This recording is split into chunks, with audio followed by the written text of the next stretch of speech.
Hey guys, it's Kristin. So in today's video, I'm gonna do a quick video on how to peel garlic. I know a lot of people have their own way to do it, and this is just one way that you can. This way that I'm gonna show you is more ideal when you're doing a lot. Like if you're just doing one piece, I don't know if you would necessarily do it this way, but if you're doing like an entire thing, then this works really well to do it fast.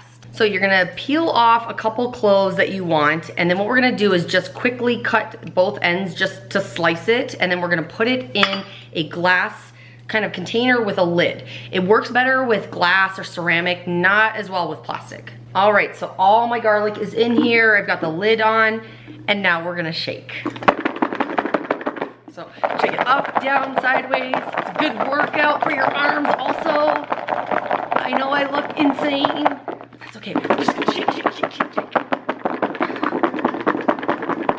Okay, that should be good. You can already see all the peels and everything are like off of it. So let's open this up and see what we got. All right, so let's open this up. And then as you can see, they are all completely peeled. There's no skins or anything on them. Every single one is like that. So it goes really quick. I mean, I only did that for like 10 seconds. Look at them all. All of them are perfectly peeled with nothing left on it. Now I already know a lot of you are like, I just use a knife and hit it with the back of the knife. But if you know me, you know I've almost cut my finger off twice in my lifetime using a knife.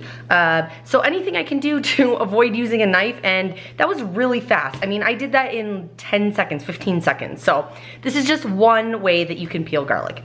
If you guys like this video, give me a thumbs up. And if you are new to my channel, don't forget to subscribe and hit this bell so you're alerted when I upload a video. And I'll talk to you later.